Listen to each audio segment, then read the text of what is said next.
Sir, काय सांगणार आहोत? आता अशी एक माहिती समोर आले, विश्वमध्ये जे युद्ध सुरू आहे त्याच्यामुळे आता LPG सिलेंडरमध्ये शॉर्टेज जे आहे ते आता सुरू होईल अशी ही माहिती भारतामध्ये सुरू झालेली आहे. लोकांमध्ये पॅनिक जे आहे तेही सुद्धा ते लोक वाढलेत. काय सांगणार आहोत? तुरवडा सुरू होईल नाही, तुरवडा सुरू झालेला आहे. कारण गेल्या गुरुवारनंतर आम्हाला जो आमचा नेहमी तो साठा यायचा तो यायचा बंद झालेला आहे. शुक्रवारी काही प्रमाणात आम्हाला साठा आलेला होता, पण त्याच्यानंतर ती गेली 3 ते 4 दिवस आम्हाला एक पण सिलेंडर मिळालेला नाही आहे सरकारकडनं.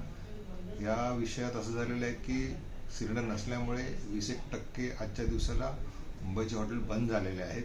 तर हा जर सप्लाय जो आहे आम्हाला तो जर 1-2 दिवसात मिळाला नाही तर 1-2 दिवसात जवळ 60 ते 80% मुंबईचे हॉटेल बंद होते. नेहमी सप्लाय किती असते, किती टक्केवर असते?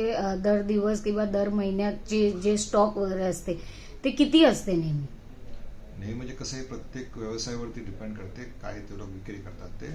पण एका सर्वसाधारण हॉटेलला जवळजवळ एक 2 ते 3 ते 4 पर्यंत सिलेंडर हा रोजचा आमचा एक रिक्वायरमेंट आहे.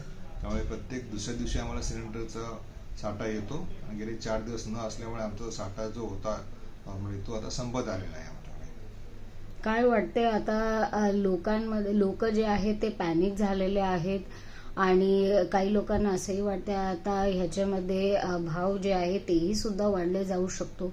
काय सांगणार आहोत? भाववाढीबद्दल असं झालं आहे की गेल्या 2-3 दिवसांमध्ये सरकारने 8% वाढ केलेला आहे.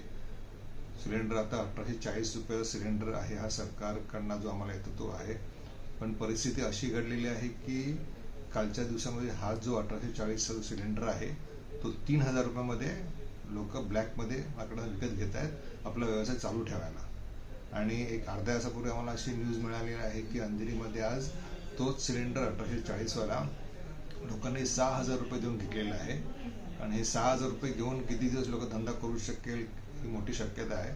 आणि जर नाही मिळाला सिलेंडर आमच्या पुढच्या कालावधीत तर हळूहळू सगळे हॉटेल बंद होतील. या विषयाबाबत तुम्ही सरकारसोबत किंवा कोणाही सोबत सरकारमध्ये काय पत्रव्यवहार काय केला आहे किंवा कोणी येऊन तुम्हाला माहिती वगैरे दिली आहेत का? याच्याबद्दल आम्ही गेल्या आठवड्यात म्हणजे शनिवारी आपले केंद्रीय पेट्रोलियम मिनिस्टर सुरी साहेब आहेत त्यांना आम्ही पत्रव्यवहार केलेला आहे, पण त्यांच्याकडनं आम्हाला अजूनपर्यंत काय इन्फॉर्मेशन दिलेली नाही आहे. आज आम्ही सकाळी आपले राज्याचे civil supplies minister Chhagan Bhujbal यांच्याशी भेटलेलो आहे.